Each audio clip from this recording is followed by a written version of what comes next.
toujours un plaisir de vous retrouver. Donc là, je suis avec Stéphane. Bonjour Stéphane. Bonjour. Voilà, donc Stéphane revient du Cameroun. C'est un jeune entrepreneur. Vous entendrez parler bientôt de lui. On ne vous parlera pas de son projet et on souhaite, Dieu voulant, que ça marche. Donc je suis venu le rencontrer sur Lausanne. On a fait chacun la moitié du chemin. Ouais, Et Stéphane, tu reviens du Cameroun, ça fait quelques semaines. ouais. Est-ce que tu peux nous dire plus ou moins ton ressenti par rapport, parce que tu es de Yaoundé à la base, hein? Oui, je suis Yaoundé à la Alors, mais base. tu as fait Douala cette fois-ci. Tu peux nous donner un peu ton ressenti par rapport à tous ces entrepreneurs qui veulent se lancer. Quels sont les bons côtés et est-ce que tu as aussi trouvé les trop challengeants enfin, en termes d'obstacles? Bah, pour moi, le fait en fait d'avoir choisi Douala comme ville parce que c'est déjà la seule ville du pays qui est commercialement qui est ouverte sur le monde. D'accord. Et c'est aussi la capitale économique. Mhm. Donc c'était naturellement que je me suis concentré en fait sur cette ville D'accord. pour que le business en fait que j'ai envie de monter Mhm. puisse être effectif dans l'immédiat en fait parce que c'est une ville où il y a tellement beaucoup d'échanges Mhm. et avec tous les gens que je rencontre via les médias et tous les réseaux sociaux qui Ouais. rentrent au Ouais. Cameroun, Ouais. c'est ça qui m'a conforté dans l'idée de pouvoir en fait de vouloir investir depuis Douala. D'accord, d'accord. Alors, les jeunes Camerounais en général qui sont un peu partout dans le monde, qui s'intéressent au Cameroun, sont souvent hésitants en se disant que le climat politique, demain le président peut partir, ou la corruption sur place, sont assez hésitants de tous ces obstacles-là. Est-ce que tu partages le même point de vue? Non, moi, je ne le partage pas dans le sens où on va prendre des exemples très concrets. Rien qu'en France, il y a eu combien d'attentats, mais c'est pas pour ça que la vie s'est arrêtée.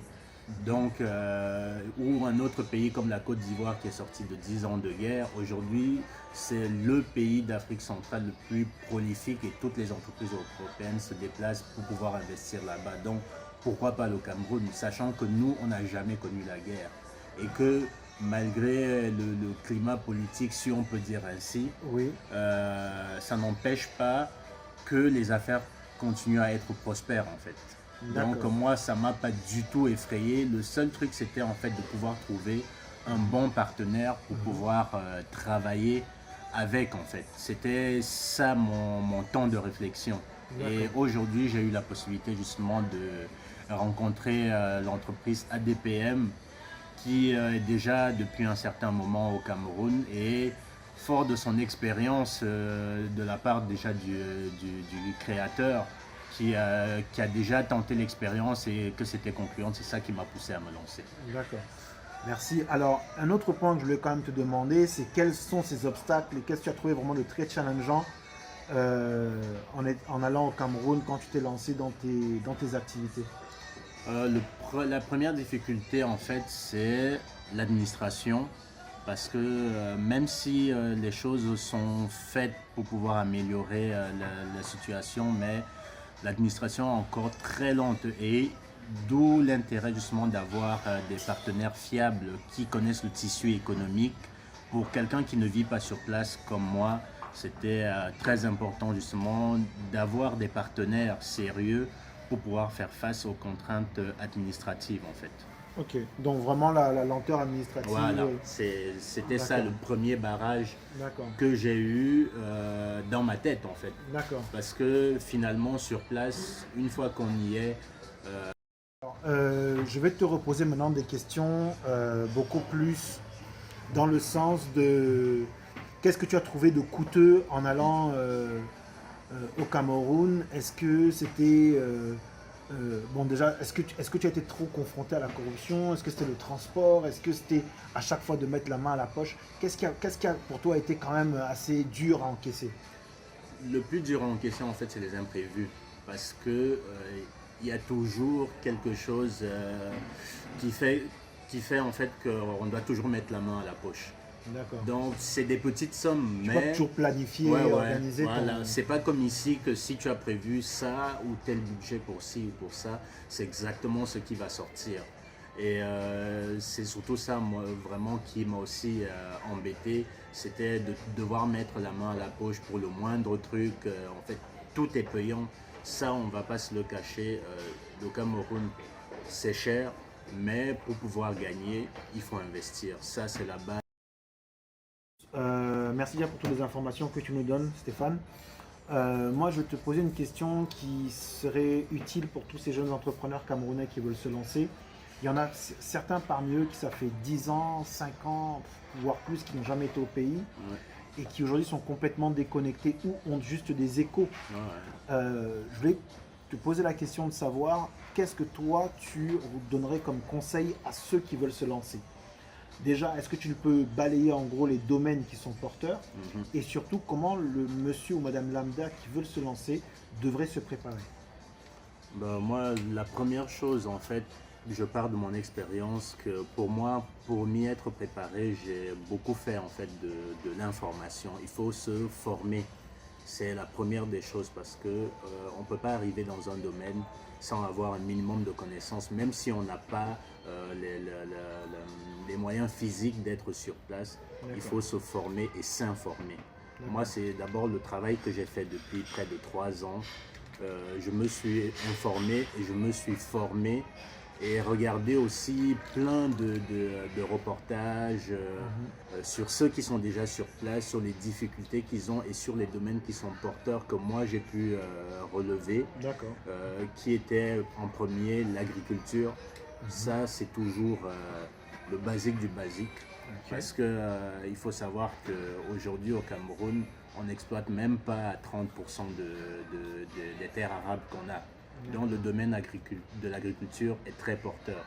Le domaine de l'élevage aussi, ça c'est aussi indéniable parce que la demande en viande est exponentielle. Et on n'arrive même pas à couvrir 20% de la demande.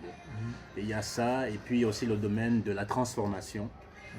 Et ça, ce sont ces 3 domaines sur lesquels moi, je me suis penché et connaître aussi en fait les structures qui ont été mises en place pour permettre le développement de ces... Donc vous nous avez bien suivi depuis Lausanne. Donc Stéphane, on te remercie pour les informations. De rien. De ce que je crois comprendre, c'est que vraiment c'est encourageant et ça vaut le coup d'investir au pays.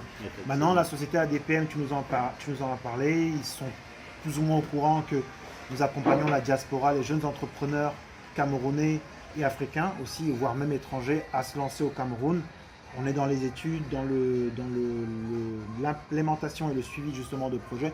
Moi, je vais te demander, de manière très neutre, tu donnes tes impressions. En quoi est-ce que pour toi, ça a été une valeur ajoutée de passer par la société ADPM? La valeur ajoutée, c'était déjà le fait qu'ils connaissent le tissu économique du pays, du fait de leur implantation depuis quelques années. Et ça aide déjà en fait à se projeter. Parce que c'est primordial de connaître le tissu économique et aussi ils aident, en tout cas sur le projet sur lequel je travaille, ADPM m'aide en fait à réduire les coûts sans pour autant en fait renier la qualité de ce que le client veut faire. Donc rien que sur ça, c'est déjà un bon rapport qualité-prix si je puis dire. Et c'est sur ça en fait que je recommande ADPM à tous ceux qui veulent se lancer dans des projets au Cameroun. D'accord. Ça a été on t'a aidé sur l'étude, c'est bien ça, sur l'implémentation aujourd'hui. Exactement, aussi. Et voir le suivi à distance parce que beaucoup sont hésitants de se dire est-ce que ça demande pour autant que moi je sois au pays. Non, il y a une forme de collaboration. Exactement, parce que moi j'avais déjà commandé une étude par le passé qui a été rendue en temps et en heure, sans fioriture. Et j'étais très content. Et après, on est parti sur un deuxième projet qu'on est en train de monter actuellement, dont le suivi se fera aussi par ADPM. Et on est en collaboration pour pouvoir travailler ensemble et en temps réel en fait. Parce qu'à tout moment, ils sont joignables dès qu'on a besoin. Si on a un problème, on demande un conseil et puis ils réagissent aussitôt, quoi. Ok, super. En tout cas, on souhaite à Stéphane beaucoup de succès, en tout cas à tout le monde. Et vous aussi qui nous suivez, si vous avez des projets, on espère que ça va marcher, Dieu voulant. Ok, on reste en contact. Et puis, n'hésitez pas aussi à nous contacter, vous qui nous suivez. À très bientôt. Ciao. Ciao, ciao.